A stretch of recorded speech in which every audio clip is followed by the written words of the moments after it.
blanco y rojo color, Guayabarada de amor, en Ayacucho y en Junín, victoriosa amaneció con el sol de la libertad. Todo peruano ha de sentir vibrar en su corazón, amor al patrio perdón, y bajo sus pliegues luchar, y si fuera menester con su caballo no morir.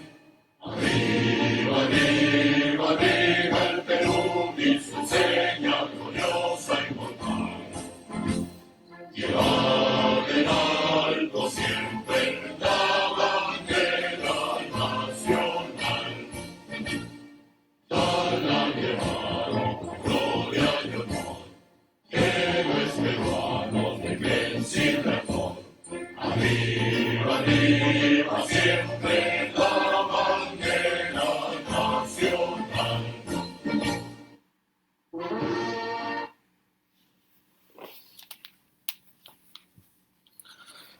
Muy buenas noches.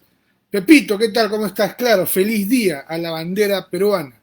Y bueno, estamos acá porque es una... También se me ocurrió, me llamaron, me indicaron que le gustó mucho el programa en esos 15 minutos de historia y no podemos dejar de lado un día tan importante como hoy, 7 de junio, día de la gesta heroica de Arica.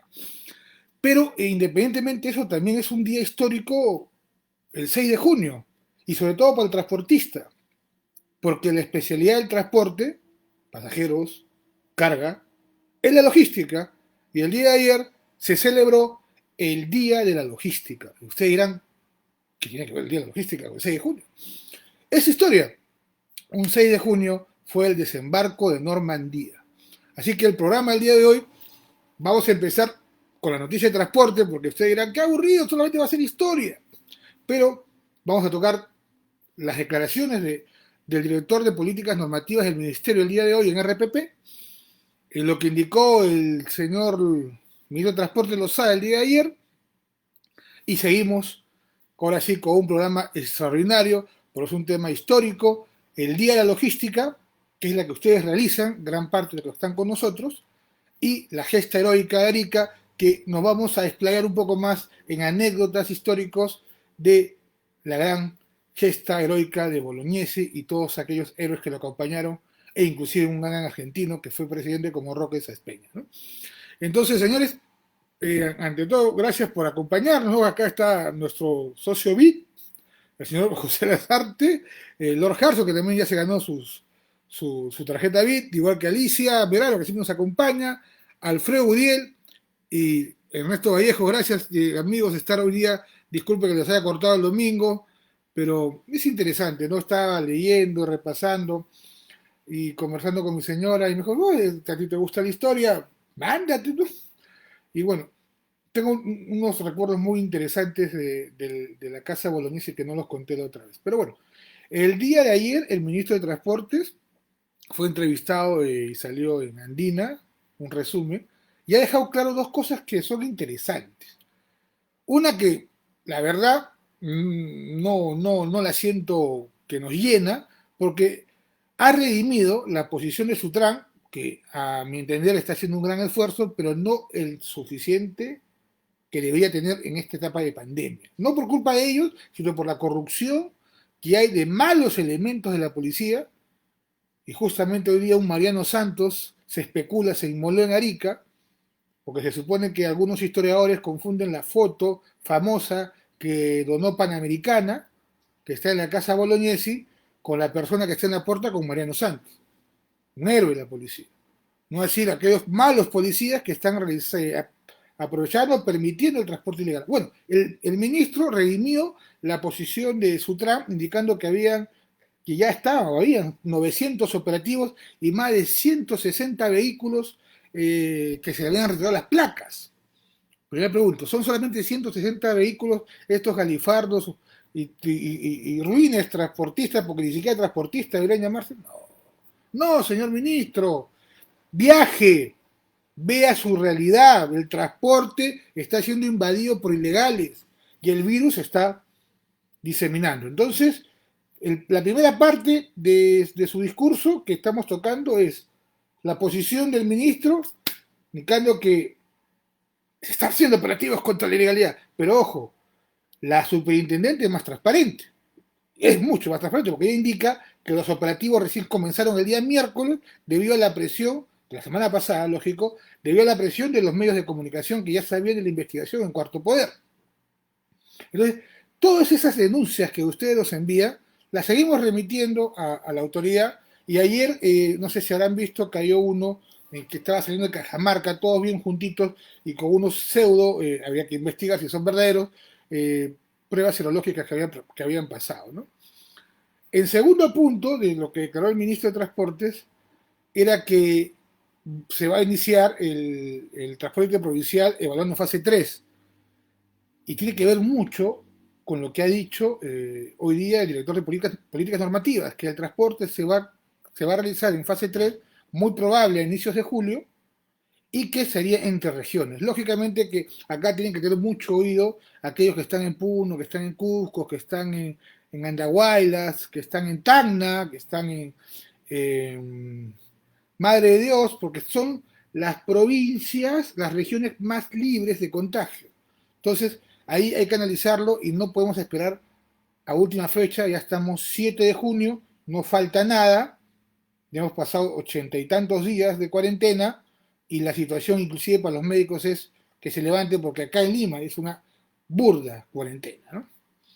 Otro tema que también tocó el ministro que es muy interesante es que el día de mañana, ustedes sabrán, el gremio ya presentó los documentos para que se observe esa norma traicionera, ¿no?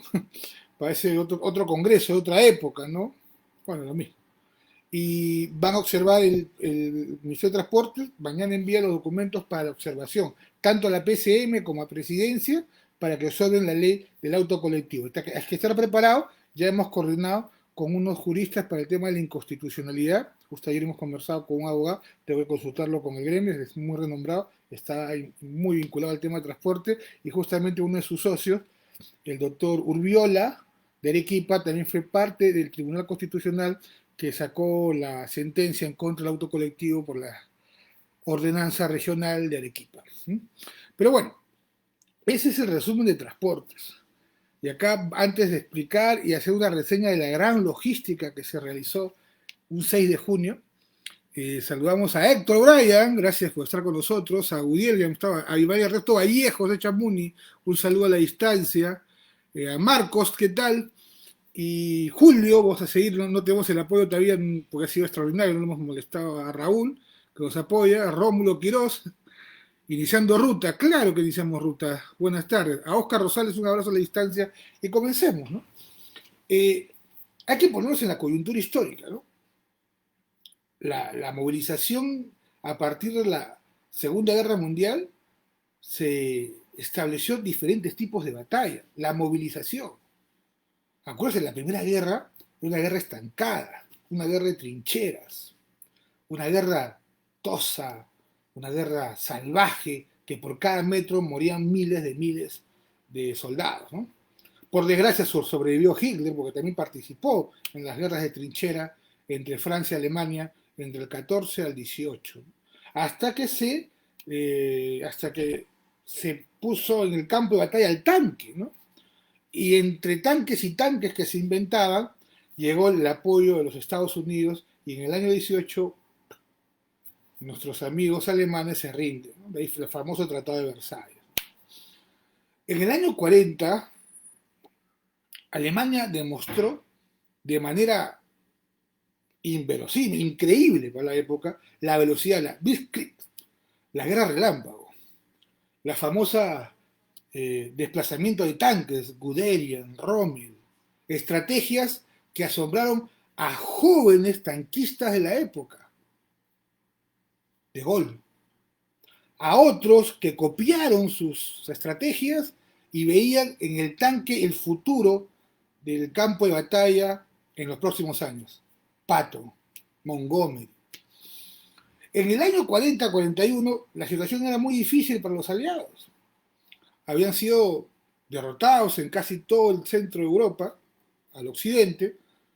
Francia había caído en un mes y medio. Los aliados habían escapado de Dunkerque. Los que estén interesados, una muy buena película que te establece la crisis del rescate de Dunkerque en las playas francesas, donde 300.000 soldados ingleses con algunas tropas francesas huyeron a la isla británica. Y para los que están interesados, uno de los grandes errores de la pseudo victoria alemana en Dunkerque fue que los tanques de Rommel estaban a solo 40 kilómetros de la playa de Dunkerque y esperaban la orden de Hitler para ir a la playa. Sin embargo, Goering, que era el jefe de la Luftwaffe, dijo no, este honor es de la aviación alemana. Craso error, porque las bombas, al caer en playa, no tenían la misma potencia que caer en concreto.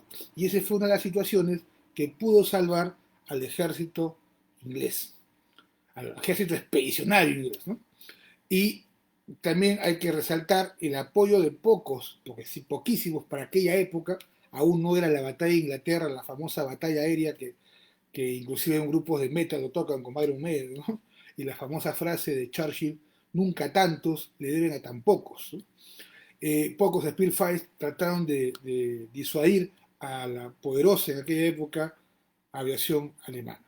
Entonces, en esa coyuntura de una Francia invadida, a mediados de julio del 40, del 41, perdón, a mediados de julio del 41, von Paulus realiza una estrategia por orden de Hitler. Fue el creador de la estrategia de von Paulus, luego tristemente recordado por la derrota de Stalingrado, la Operación Barbarroja.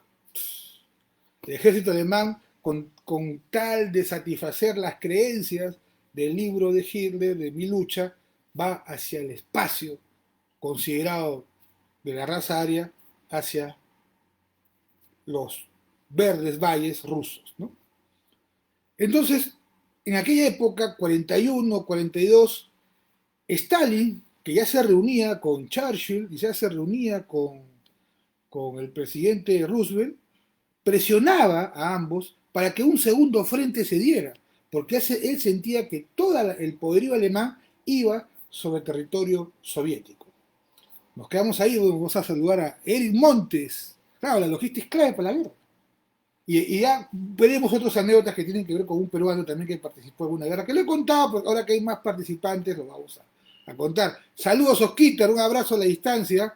Alfredo Araujo, que ahora también es hincha del Muni, también es hincha del Muni de Elizalde, en Trujillo. Entonces, estando en plena crisis en los 40-41 y Stalin presionando para que siguieran más frentes, el ejército americano y el ejército inglés abrieron otro frente, básicamente por los errores de los italianos en el norte de África, la famosa batalla de Tobruk, la batalla ejemplar de Rommel. Para los que están interesados en Rommel, quien es, puede considerarse el mejor mariscal de guerra que tuvo la Segunda Guerra Mundial del ejército alemán, junto con Guderian. Y luego fue derrotado por otro gran general, pero británico, Montgomery, en el Alamein, ¿no? De ahí también participó Patton, y tiene que ver mucho la intervención de Patton, porque vamos a ver cómo el espionaje americano, en base a la desacreditación de Patton y al error de Hitler, se hizo toda una jugada que también es muy interesante la logística en el tema de marketing y comercial para las empresas que entre ellas discuten comercialmente. Entonces se abrió en el norte de África y el ejército americano con Brand y con el mismo Patton desembarcan en Sicilia, que era el frente americano para para llegar por el norte de Italia hacia fronteras francesas y llegar a Alemania. Situación muy engorrosa, complicada, la política italiana se juntaba aliados o no aliados, fue un avance lento. Ya en el 43, el ejército americano coordinaba con el ejército inglés en realizar un desembarco en las costas francesas. Y se dio antes del desembarco en Normandía para que vean cómo hubo previsión, una previsión que costó miles de muertos, cerca de 5.000 muertos, entre muertos y heridos, y fue el desembarco de Dieppe. O sea, Normandía no fue el primer desembarco. Inclusive este desembarco en Dieppe fue organizado por Lord Mountbatten. Algunos que les guste la historia pueden ver que Lord Mountbatten fue el último virrey de la India y tristemente recordado porque el ejército de Lira, en el año 76, si no me equivoco, 72, no estoy muy de acuerdo, lo asesina en un atentado en su paradisíaca casa que tenía al norte de Irlanda. Bueno, se hace el desembarco en Dieppe, catastrófico, fue una victoria alemana hacia el desembarco canadiense-inglés, si no me equivoco, canadiense también, y esta derrota le sirvió a Eisenhower, que luego fue presidente de los Estados Unidos, a tramar toda una estrategia de cómo se debería invadir Francia. Y acá viene el tema de la logística. En ese desembarco en Normandía se establecieron cinco puntos de desembarco. Las más famosas, que ustedes pueden verlas, por ejemplo, buscando al soldado Ryan, que es Utah y Omaha, que lamentablemente, tristemente recordada para el ejército americano por la cantidad de muertos en esas playas de Utah y Omaha. Estuvo Sword y Gulf para los desembarcos británicos, donde desembarcó Montgomery, y también está el Juno, donde desembarca las tropas canadienses. Para esta movilización se utilizaron más de 9.000 aviones, más de 7.000 barcos y cerca de 125.000 soldados. Ustedes pueden ver la magnitud. Se crearon 2 puertos artificiales, porque lamentablemente, y acá viene la estrategia angloamericana, tenía que contrarrestar a una persona muy hábil, una persona que ya había sido escogida para detener cualquier invasión del ejército aliado. ¿Y quién era esa persona? ¿Qué más? Edwin Rommel. Edwin Rommel, por toda la costa belga y la costa de Francia, construyó, fortificó la llamada Fortaleza del Atlántico. Y sabía que uno de sus puntos más débiles era Normandía.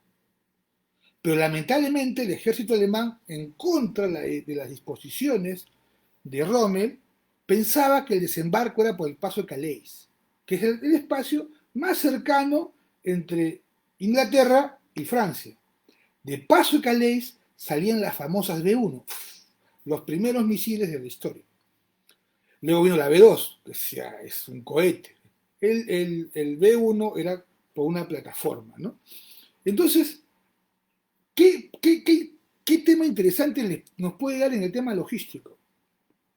Que cuando hay una discusión entre 2 personas,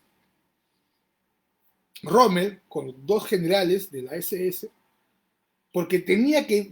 ¿Por qué eran 2 generales de la SS? Porque los tanques, los Panzer, que estaban en aquella época ya comandados por la élite del ejército, o sea, los grandes amigos de Hitler, la SS, su guardia pretoriana, discutían dónde colocar sus tanques y si es que Rommel tenía razón. Entonces, para evitar un problema, se le dio la decisión salomónica que Hitler decidiera.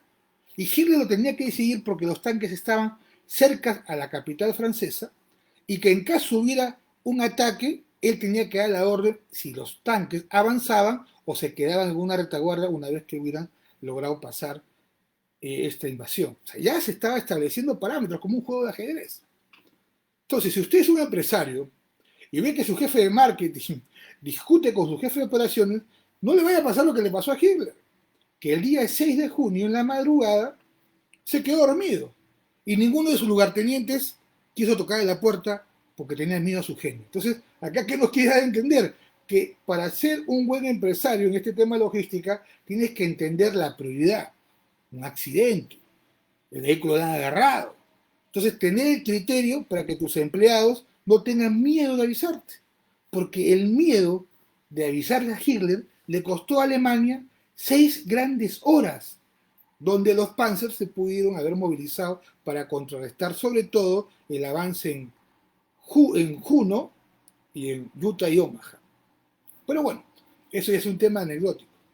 Un 6 de junio, como indicamos, antes del amanecer, más de 24.000 paracaidistas salieron de Inglaterra atrás de las líneas enemigas.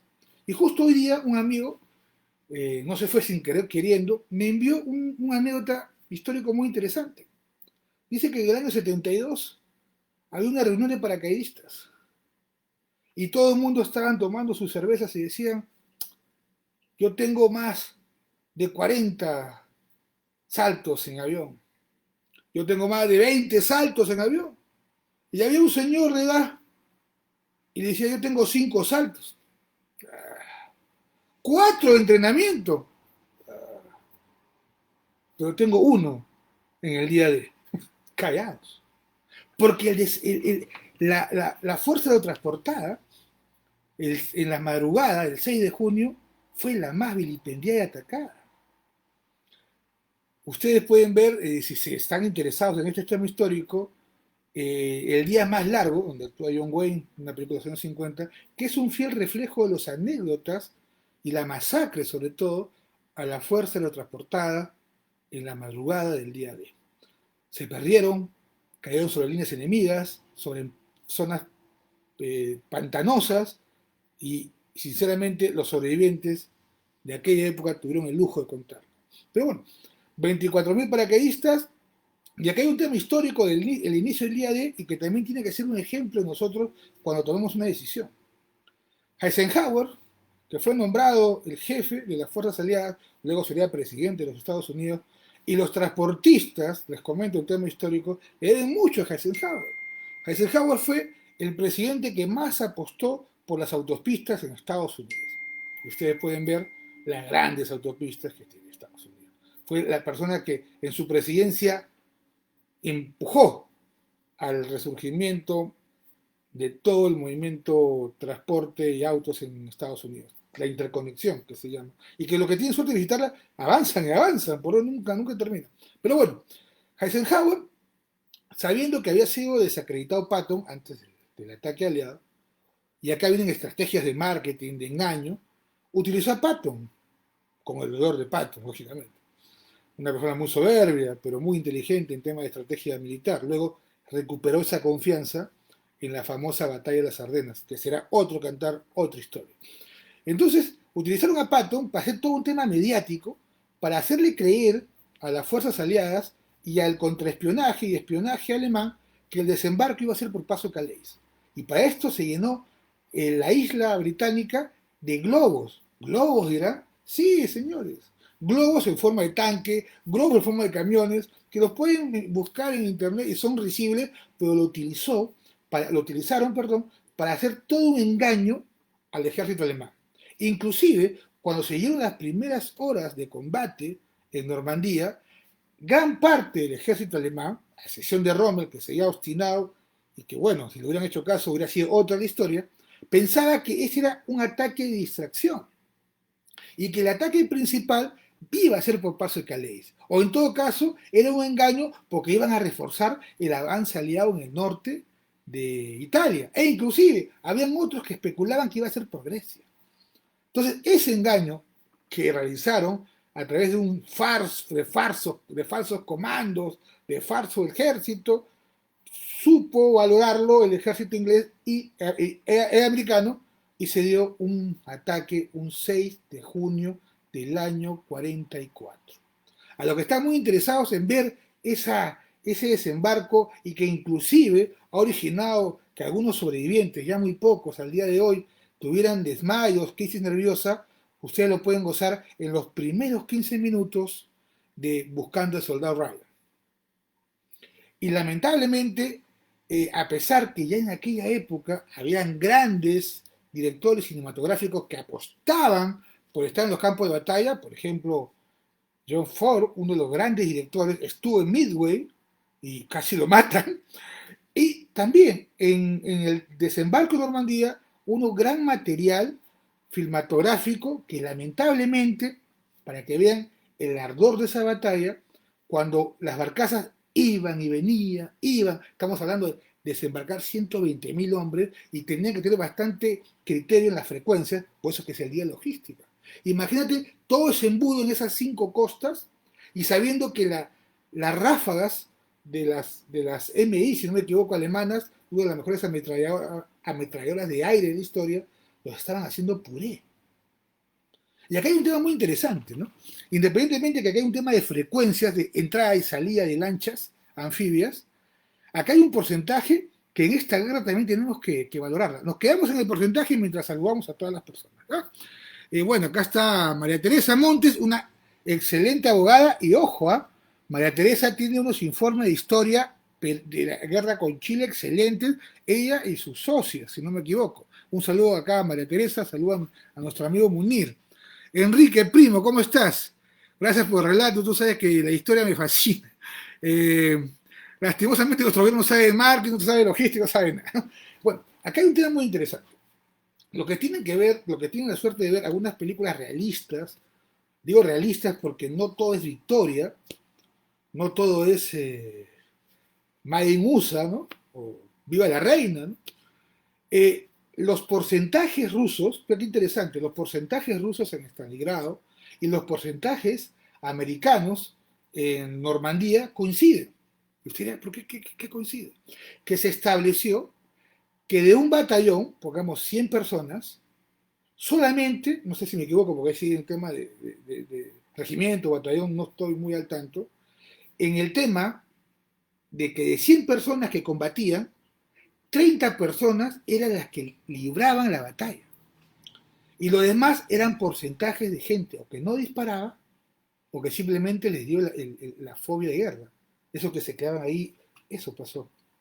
Y lo pasó en Stalingrado, ojo que Stalingrado duró meses, y pasó en Normandía. Y coincidente, cuando han analizado ambas batallas, Stalingrado, Normandía, los porcentajes, los psiquiatras dicen, es el mismo porcentaje, es el porcentaje de valor.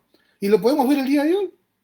Creo que somos el 30% que podemos respetar, lógicamente que hay gente que votemos con el sale, pero así saliera, no respeta la orden de batalla, no respeta el distanciamiento, no respeta el fragor de la guerra. Bueno, interesante porque son estadísticas que en el futuro el ejército americano y el ejército ya ruso siguen analizando. Pero bueno, sigamos con el día de hoy. Como comentaba, hay frases famosas como que indicaban que era tal la cantidad de barcos que fácil podían venir caminando, saltando cada barco de Inglaterra a Francia. Imagínense, 7.000 barcos. Y eran 2 acorazados, 6 cruceros y destructores, anfibios, etcétera, etcétera, ¿no? Esa batalla comenzó un 6 de junio y usted me dirá, ¿cuándo terminó? Consideran que el desembarco en Normandía duró hasta el 24 de julio. ¿Por qué? Porque establecen las coincidencias del ataque americano a la victoria en París.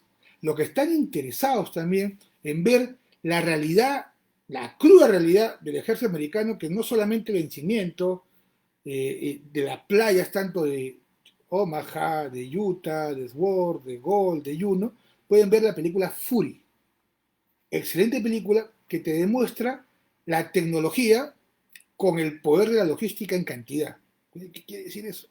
La tecnología avanzada alemana en el Panzertiger y la cantidad que estableció esta invasión en los Sherman, famoso tanque que inclusive Perú tuvo en su época hace ya algunas décadas. Bueno, ya son, qué rápido pasa el tiempo. Aún no hemos terminado, ya estamos en las 6:30. Pero bueno, hay que reconocer que la estrategia americana fue encima de la inglesa. ¿Qué quiere decir? En Estados Unidos, por la cantidad de armamento y de tropa que entregó, estableció dónde iba a ser el ataque. Y hay otro tema muy interesante. El ataque se estableció el 6 de junio, a pesar que los científicos y expertos en meteorología indicaban que no se podía hacer. Entonces, algunos le aconsejaron a Eisenhower postérgalo. A Dios gracias, Eisenhower no lo postergó. Porque si lo hubiera postergado, hubiera tenido que esperar 2 semanas para hacer un nuevo ataque. Y en 2 semanas está considerado que en esa fecha fue la peor tormenta en el canal de la Mancha en 40 años. La historia, el destino. Hitler dormido, la decisión de Eisenhower. Inclusive, Eisenhower tenía dos cartas, como ustedes cuando compran algo, cuando escogen un vehículo, o cuando escogen un piloto, o cuando toman una decisión. Eisenhower tenía dos cartas. Una carta festejando que las tropas hayan ingresado a Francia a través de Normandía y otra carta indicando que la responsabilidad de la derrota era totalmente suya. Pero bueno, el día de logística, Fuerza Aérea, anfibios, ingeniería militar en gran cantidad, tanques anfibios. Inclusive ahora son muy valorados en los coleccionistas los tanques Sherman construidos para poder ser sumergidos. Quedan 12 en el mundo. Hace poco esta famosa serie en Discovery establecía que habían encontrado un Sherman especialmente construido para que en los primeros ataques se hundiera y saliera. Lamentablemente pocos salieron, por eso son muy buscados. Pero bueno, creo que les he indicado que un 6 de junio, que duró varios días, grupos americanos, grupos franceses, también participaron grupos polacos, pero sobre todo la base americana, inglesa y canadiense logró entrar a las costas de Normandía y fue el principio del fin para el régimen nazi, teniendo en cuenta que ya con este desembarco alivió todo el congestionamiento que tenía Stalin, a pesar que había derrotado estrepitosamente en Stalingrado al sexto ejército alemán, que qué coincidencia, estaba comandado por von Paulus, el mismo que hizo la Operación Barbarroja. Bueno, espero no haberlos aburrido, es el día 6 de junio, el día de la logística, nuestro día, porque encomiendas, carga en general, transporte, pasajeros, y es la seguridad de llevarlos de un origen a un destino. Coincidencias, 6 de junio del 44. Interesados en saber más del tema de manera didáctica, les recomiendo el día más largo, que es con John Wayne. Es un resumen de las anécdotas del desembarco en Normandía, muy claro con la historia, no es mucha ficción, a pesar que es una película de los 50, buscando al soldado Ryan, que son para muchos soldados sobrevivientes los 15 minutos más claros que tienen de aquel desembarco, teniendo en cuenta que son pocas las filmaciones que se tienen. Una de las más famosas, por ejemplo, que sí es real, es el desembarco de las tropas canadienses en Juno, donde ustedes pueden ver las casas francesas. Solamente el bombardeo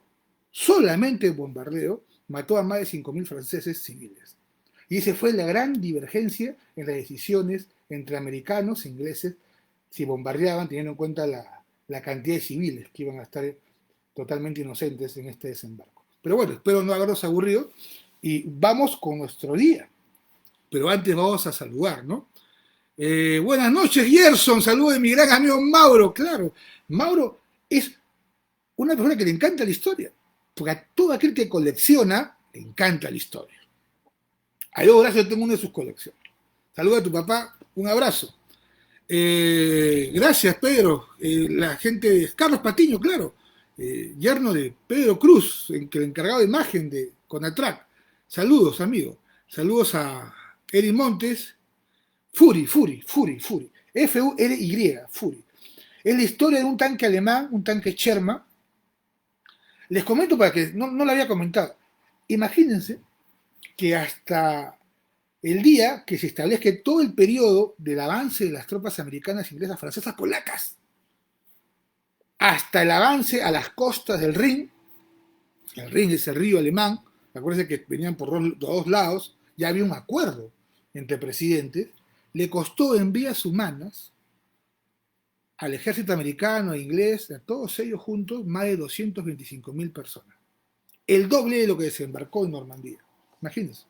Y gran parte de esa aniquilación, porque lógicamente es una guerra muy cruenta, se debe a un armamento alemán que es famoso en la historia y que inclusive los actuales tanques, los tanques Leopardo que ustedes pueden ver, los Jaguars, tienen su papá es el Tiger, el tanque alemán, donde es famoso, y para los que quieran buscar administración en guerra, porque usted imagínate administrar en crisis, administrar sin fábricas, pueden leer la biografía de Albert Speer. Albert Speer fue el encargado de la reconstrucción en plena guerra, reconstrucción porque casi todos los bombardeos destruían las fábricas alemanas, y a pesar de esas falencias, lógicamente con mano esclava de los judíos, de los campos de concentración, Albert Speer logró hasta el último día combatir en ambos frentes. Y tal es así que Albert Speer gozó de una tranquilidad increíble en Inglaterra, porque fue muy valorado como economista. Lamentablemente nadie le pudo descubrir todas sus, eh, todos sus comportamientos, porque cuando él fallece en los años 1980, más o menos, y luego se comienzan investigaciones, Albert Speer estuvo en una mafia de venta de cuadros y reliquias de ex judíos. O sea, que de que sabía de la masacre, lo sabía. Inclusive, en el juicio de Nuremberg, muchos de los que murieron se hablaban entre ellos, oye, ¿qué pasó con Albert? Porque cuando él hablaba, indicaba que se había sometido a un poder absoluto mayor que era el de Hitler, cuando todos sabían que él era uno de los principales socios del Führer. Pero bueno, te recomiendo, el Tiger fue un tanque que tenía un solo defecto. No te lo puedo contar porque te cuento la película.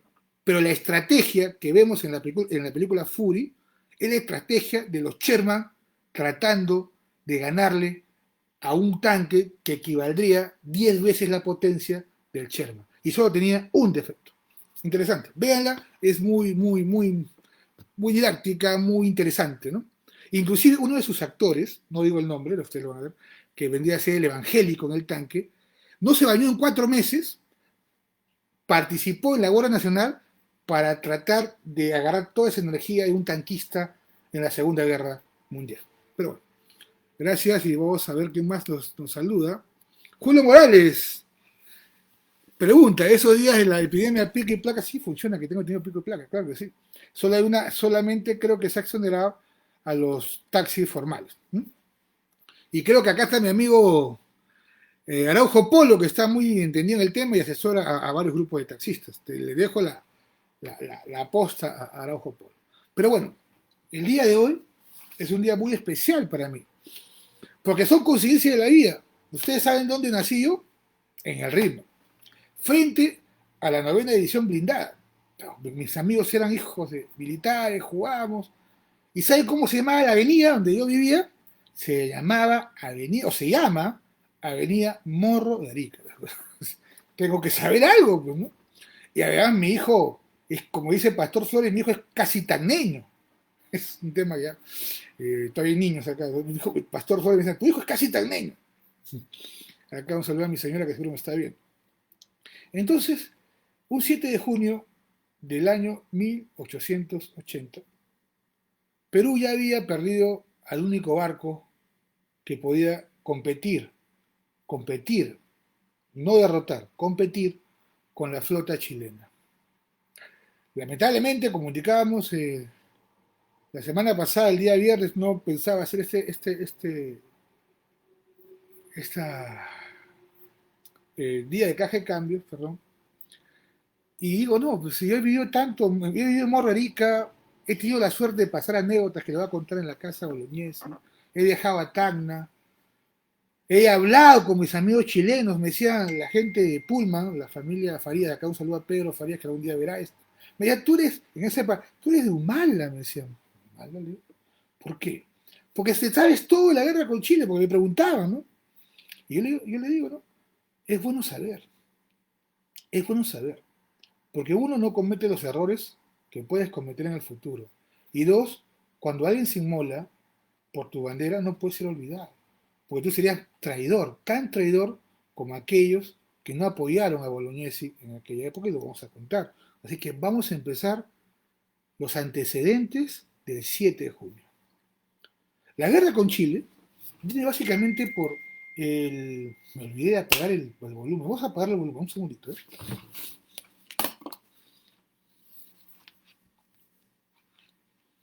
Ya, ahora sí. La guerra con Chile del año 79 viene prácticamente de un acuerdo de paz secreto, que no era nada secreto, firmado por Perú y Bolivia. Y para que vean que tiene que ver con la batalla de Arica, El acuerdo de paz y ayuda mutua en caso de una guerra, un acuerdo fuerte, como decir el alemán-Italia, ¿no? El eje, ¿no? O los aliados después de Pearl Harbor, Estados Unidos, Inglaterra, era de tres países: Perú, Bolivia y Argentina. Pero lamentablemente el Congreso argentino, si no me equivoco, en el año 1876, decide no participar en la firma.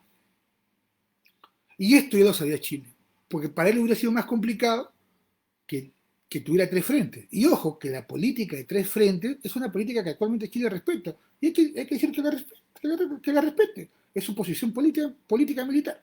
Pero ya viene de aquella época.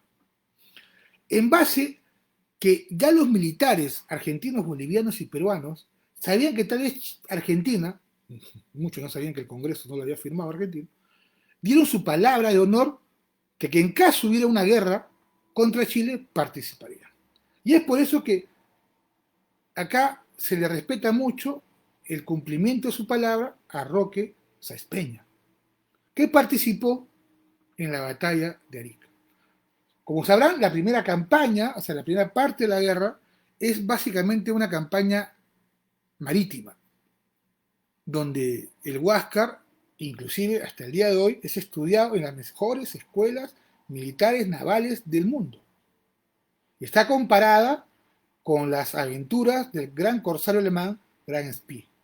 Y no porque tuviera victorias esporádicas, sino que por sus movimientos y estrategias de Grau, teniendo en cuenta que Grau desde muy niño participó en barcos y en viajes a Asia, le sirvió de experiencia para poder competir con la tercera flota más grande del mundo. Así, del mundo. Era la tercera flota armada más grande del mundo. Acuérdense que la primera en aquella época era la Marina inglesa. Y los intereses ingleses por el guano y el salitre en aquella década se manifestaron en la declaración de guerra de Chile a Bolivia. Y lógicamente el peruano, por un cumplimiento de honor, como lamentablemente tiene que ser por último, participó en esta guerra. La primera campaña termina con el hundimiento del Huáscar. Para esto ya habíamos perdido a la Independencia, que tiene que ver mucho con la batalla de Arica, porque en la Independencia estaba el comandante, o capitán, perdón, More, hijo de escocés e hija de una, o sea, hijo de un escocés y de una peruana. More, como indicamos el día viernes, quedó traumado y nunca volvió a vestir el uniforme naval.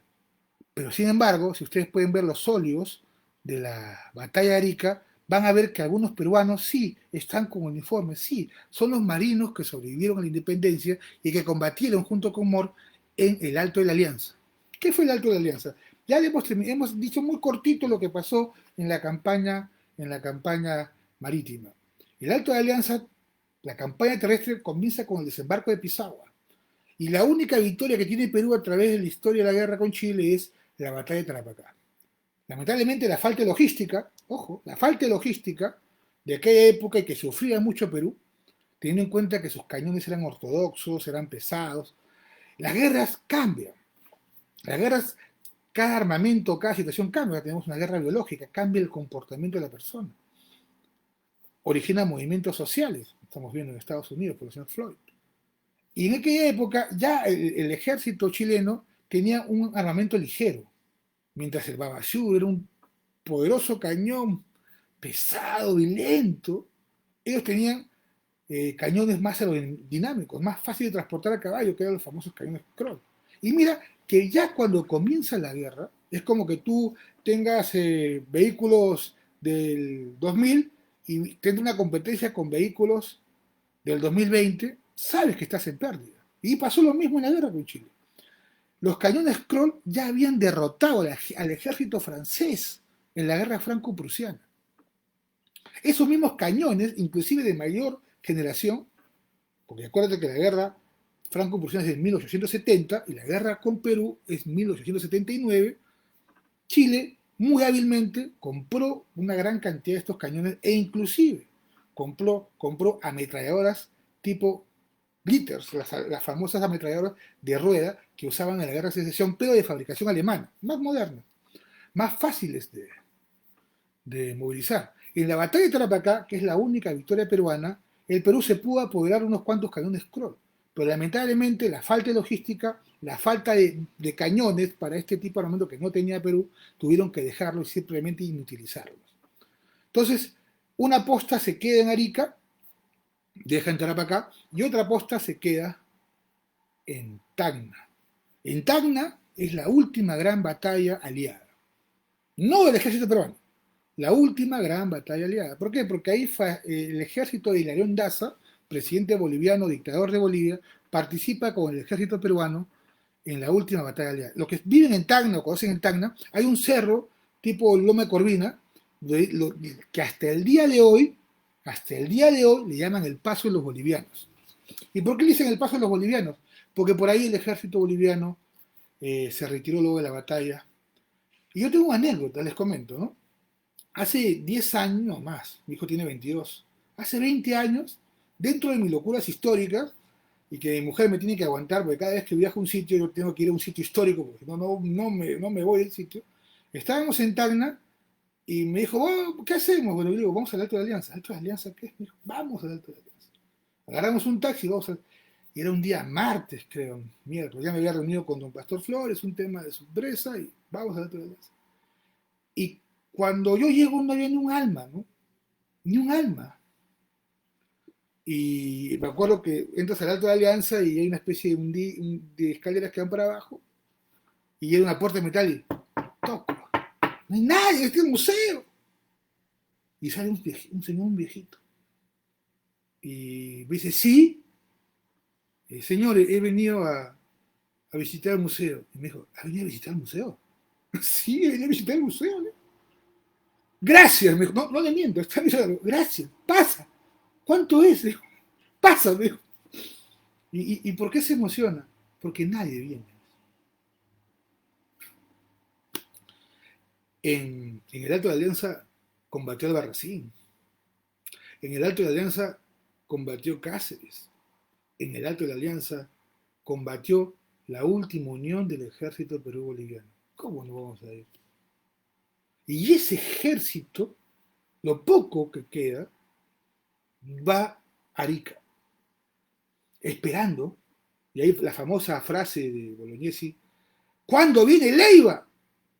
Y por eso, acá mi amigo Pepe Lazarte, que le envió saludos, dice, los arequipeños que nunca apoyaron. No, no es culpa de los arequipeños. Los que analizan la historia y pueden ver toda la estructura militar de aquella época, hay un responsable. Un responsable que tiene que ser un responsable, y lamentablemente es un responsable político. Piero.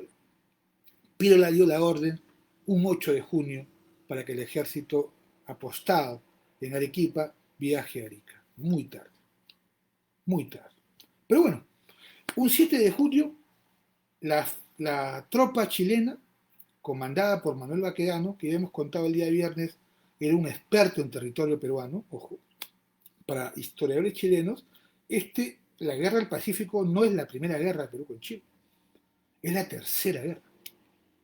Y los mapas cartográficos, y esto también lo dice muy bien Basadre, están mejor del lado chileno que los mapas cartográficos del propio Perú. Pero cuando ellos vinieron en sus expediciones, uno inclusive llegó hasta Yungay, ellos sabían palmo a palmo el territorio peruano. Y les fue muy fácil hacer sus desembarcos en Lurín, en Pisagua. El 7 de junio podemos considerar es uno de los días más ilustres de la República, donde Basadre deja claro que aquel que muere donde debe, vence y sirve. Cerca de 1980, 1890, en ese rango de peruanos, combatieron a un ejército de última línea, como así se llaman los batallones séptimo de línea, cuarto de línea, segunda línea, del ejército chileno. Para esto, como indicábamos, un 5 de junio, el capitán de la Cruz Salvo, con los ojos vendados y con el permiso del ejército peruano, fue a la casa de Chinchorro, donde es la famosa frase, la última fotografía del alto comando peruano en Arica, y donde está la famosa frase, tengo deberes sagrados que cumplir, y los cumpliré hasta quemar el último cartucho. Para esto, Bolognesi luego de esta famosa frase, convoca a su estado mayor y le dice, señores, yo soy una persona de cerca de 65 años, si no me equivoco, y ustedes tienen toda la libertad de, de dejar el morro para que no se queden su familia de su apoyo, de su persona, porque hay muchos jóvenes. Todos, inclusive Alfonso Ugarte, que solo tenía 33 años, dice, no, mi coronel, nosotros estamos contigo hasta el final. El Perú no se rinde. Frase que luego, y yo pido disculpas porque dije Juan, y es siempre muy bueno no olvidarse, justo Arias Aragués, porque tiene dos puntos, justo Arias Aragués, coloca tal vez una de las frases, junto con la de Bolognesi ese día, con esa batalla, perdón, ese preámbulo más memorables de la historia peruana.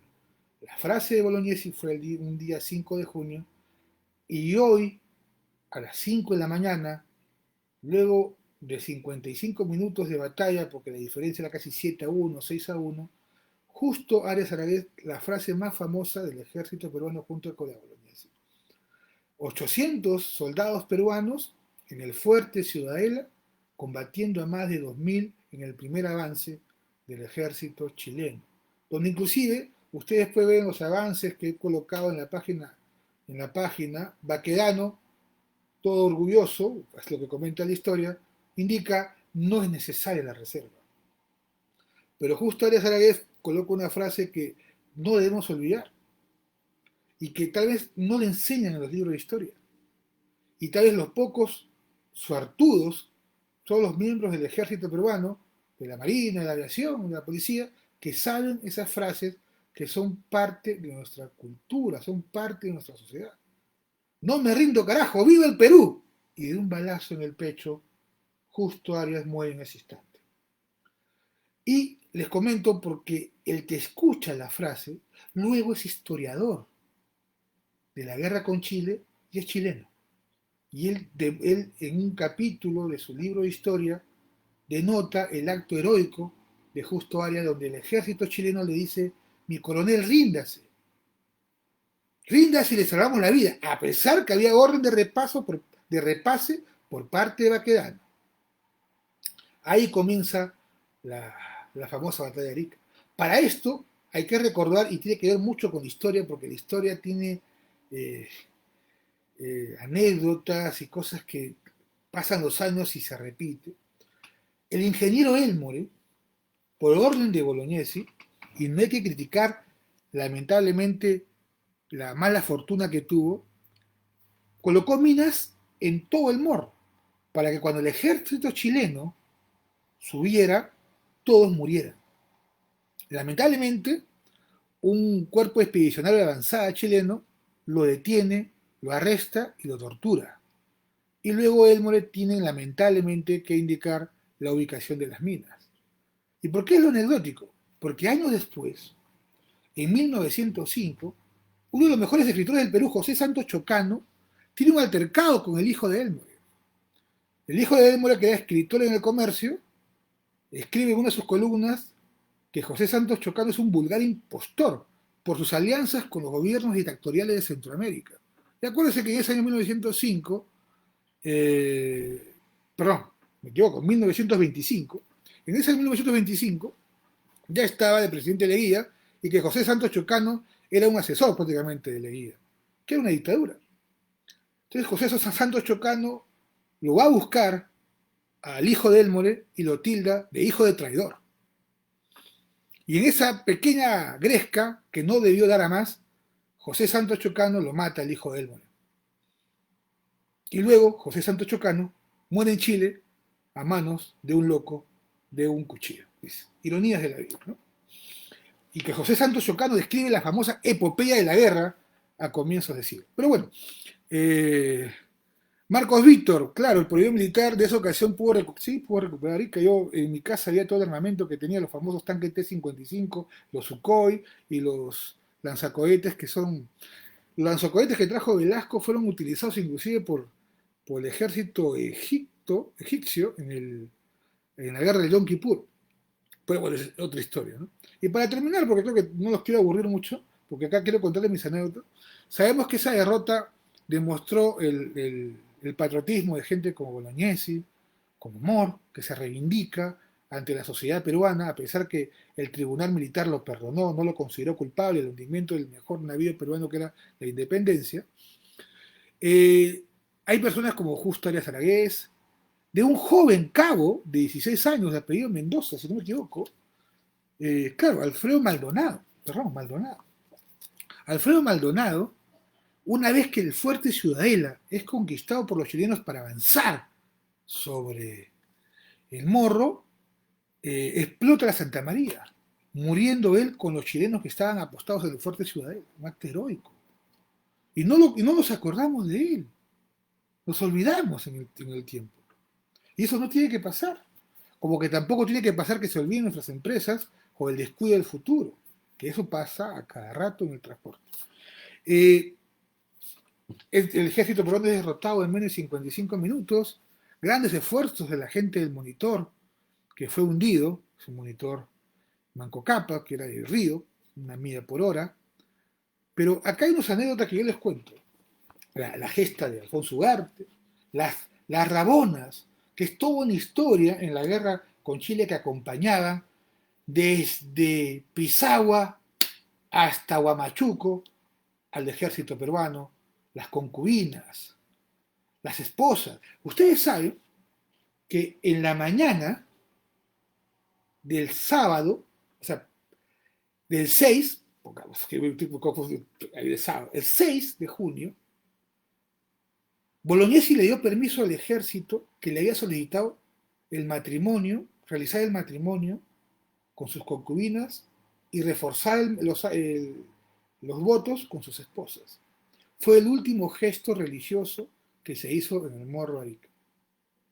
Y acá podemos demostrar la pasión y el respeto a todas esas mujeres que participaron en la guerra con Chile. Que más tarde contaremos otras historias, ¿no? Como el envenenamiento de una mulata en Ica que tuvo que tomarse el veneno para que la chicha jora lo tomaran los chilenos y también murieran con él, con ella. Acá hay dos anécdotas que les cuento que tienen que ver básicamente con la pasión y el amor a la historia que tenemos que tener hacia las gestas que se dan. Ya comentamos el día viernes la frase famosa del zar Nicolás cuando pierde por Artur, se rinde por Artur, que era el puerto marítimo más importante del lado asiático de Rusia, e indicaba en una frase, si hubiera existido un Bolognesi en Puerto Arturo, no se hubiera rendido Puerto Arturo. La gesta de Bolognesi está comparada con la de Leonidas, que han hecho hasta chistes y películas. El famoso el paso de los 300, espartanos. ¿Acaso el tema de Bolognesi no es tan grande como el de Leonidas? Claro, hasta más. Él sabía que iba a morir. Inclusive le escribe una carta a su esposa, que no pida nada, que no piense que lo han hecho con dinero. Y les comento anécdotas que tuve la suerte de aprender, que he tratado de buscarlas en los libros y que espero que mi amigo Gagurevich, que es el actual director de Ciencias e Historia de la Escuela Militar del Cerrillo, me diga si son falsos. Cuando yo era más joven, tendría pues unos 28 años, tuve la suerte de ir con un amigo, que es un gran arqueólogo en estos momentos, a la casa Bolognesi, ¿no? Y subimos al segundo piso y estaba estandarte, lleno de huecos de bala. El estandarte ocupaba una pared, el estandarte nacional. Los que nos gusta la historia dicen, oye, pero ¿qué hace el estandarte acá? Si lo primero que hubiera hecho Chile es ganarse el estandarte y estar en un museo chileno. Acuérdense, el paso de los vencedores de la guerra mundial en Rusia, los estandartes nazis al suelo, marcha el ejército ruso, hasta ahora. ¿Y qué hace el estandarte acá? Y atrás de nosotros, había un señor que limpiaba el bronce, esos bronces que hay en los museos, lo limpiaba. Y escuchaba nuestra discusión con mi amigo, ¿qué hace el estandarte? Oye, Grau, perdón, Grau, Alfonso Ugarte, ¿con cuál se tiró? Y nos miraba, y se acerca, y me dice, jóvenes, sí, porque es un señor como de 55 años, joven. A ustedes les gusta la historia, ¿no? Y claro, acompañen. Ahí dice, este tío, ¿qué será, no? Y agarra su llave, pues esa llave así tipo con pita, y ¡plac! Abre una puerta de la casa boloñesa y siéntese en mi oficina. Yo soy el director de altos estudios militares históricos de la Escuela Militar de Chorrillos, y estoy a cargo del museo. ¡Oh, qué interesante! Y estuvimos 4 horas conversando de situaciones que no encontramos en los libros.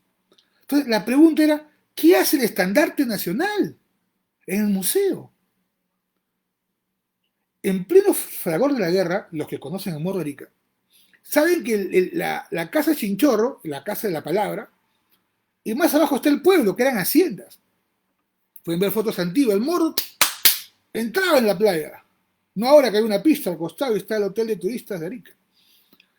Y en pleno fragor de la batalla, 6 de la mañana, 7 de la mañana, una esclava que estaba observando la batalla de la ciudad vio como un oficial del ejército peruano comenzó a bajar del morro herido de muerte, llevando un envoltorio. Ella decía, ¿qué será? Y vio como el oficial peruano, porque ustedes saben, la milicia peruana era blanca, totalmente blanca, y los oficiales de azul y rojo. Era un oficial, según contó. Y comienza a escarbar y agarra su rollo y lo entierra. Y se deja llevar por la muerte. Cuando acaba la batalla, el ejército chileno, luego del repase, dice, recojan a los muertos, los que quieran. Entonces la esclava dijo, ¿qué enterró? ¿Saben lo que enterró? El estandarte nacional. ¿Quién será ese héroe? Tal vez su nombre nunca lo podemos saber, pero su gesto nunca se puede olvidar. Y dentro de otras anécdotas que nos contó, cuando estábamos bajando las escaleras de su conversación muy interesante sobre la gesta de Justo Arias, el tema de la esclava, e inclusive un tema paranormal, que ya se los contaré al final para acabar el tema, había un cañoncito que era un Babaseur. Acuérdense que los modelos Babaseur, fabricación francesa, en los años 60, Bolognesi fue el encargado, el agregado que viajó a París a traerlo. No hay que contar la diferencia entre ambos cañones, ¿no? Tecnología abundante. Entonces yo le pregunto, ¿y este cañón y estas balas, qué hace acá? Porque todo es recuerdo de guerra. Y me dijo, la historia es muy bonita. Ah, cuéntenos. Ustedes sabrán que Roque Sespeña llegó al Perú en 1905, uno de los pocos sobrevivientes de la gesta de Bolognesi. ¿Por qué? Porque se inauguraba en 1905 la Plaza Bolognesi, al final de Paseo Colón. Entonces, en Arica, que aún no se había decidido su final, tampoco el de Tacna, el Paseo de la Bandera en Tacna, por aquellos que lucharon hasta el último para regresar al Perú, en Arica también había un movimiento peruano, que fue vilipendiado e incluso muchos murieron asesinados. Y los jóvenes de Arica, sabiendo de la inauguración de la Plaza Bolognesi, dijeron, oye, tenemos que regalar algo a nuestro héroe. ¿Pero qué le regalamos si no podemos salir de acá? Y uno dijo, pero ahí en el morro hay un montón de cañones. Grandes, el modelo grande lo va a decir, y pequeños, tipo mortero. ¿Y qué hacemos? De madrugada lo vamos bajando. Y todas las madrugadas, desde la idea de estos peruanos, comenzaron a bajar el cañón y lo enterraban. Bajaban el cañón y lo enterraban. Y los que conocen Arica saben que acá está el morro y acá está el puerto. Entonces, cuando llegaron ya cerca del puerto, ¿qué hacemos? Había un barco holandés que estaba apostado en el puerto de Arica. Sabía inglés. Vamos a hablar con él. Y le dijeron, amigo, ayúdanos. Pero está la aduana chilena. ¿Qué quieres que haga? Ahí tenemos un cañoncito que queremos regalar a Lima para la inauguración de la Plaza Bolognesi. No te preocupes. Voy a pedir lastre. Y el cañón está en Lima. Son gestos que no se pueden olvidar. Y el último, para terminar, creo que lo estamos pasando de largo. Mira, Ah, mira, tiene nombre. María Teresa, qué interesante. El nombre del que entregó la bandera es el teniente Emilio de los Ríos. Gracias, gracias. No hay que olvidar su nombre. Lindo gesto. Y muy pocos saben que el estandarte está en Lima. Y eso vale un Perú. Pero bueno, les cuento el último anécdota. Cuando bajamos ya para irnos con mi amigo, había un cofre abierto con tierra, pero que es cenizas. Y abajo una placa donde abajo hay más cenizas. Que por acuerdos que hubo con Chile, luego de la guerra, se intercambiaron muertos. Lógico que no todos, porque es una magnitud increíble. Pero en esta batalla incineraron a los muertos de Arica y trajeron sus cenizas acá a la casa. Unos están enterrados en el presbítero maestro y otros están en la casa de Bolognesi.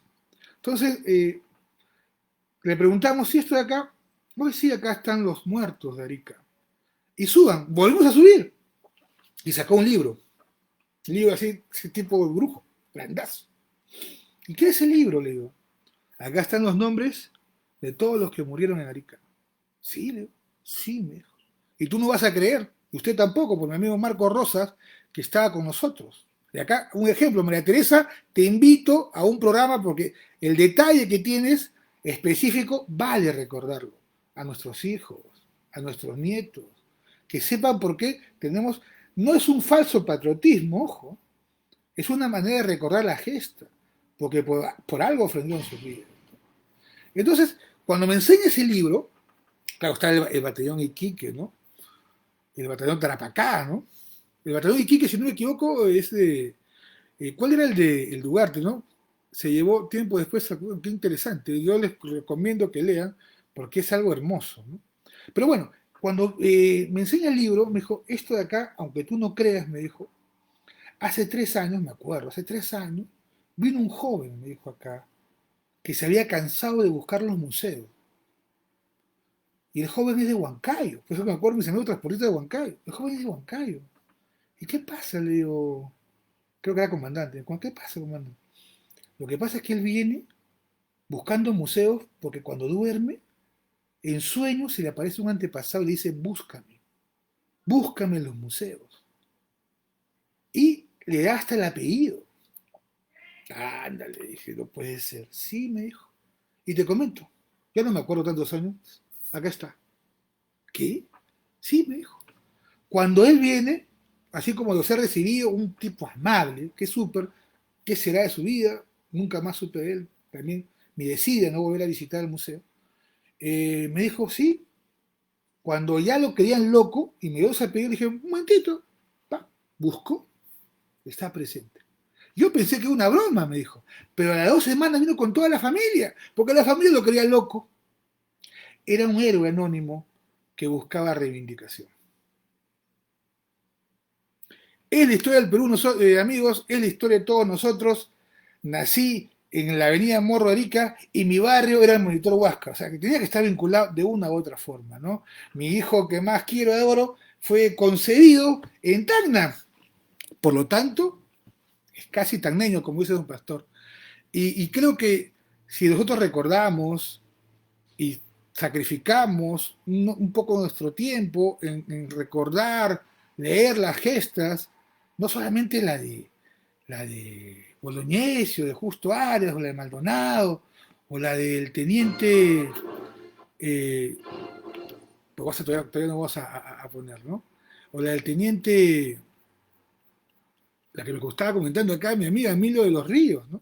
Emilio de los Ríos, gracias. Te juro, María Teresa, que lo que me has dado el dato servirá para dárselo a mi amigo que siempre nos quedamos con la duda quién era esa persona. Y tal vez no la supimos preguntar al entonces director de Altos Estudios, porque yo creo que sí la sabía.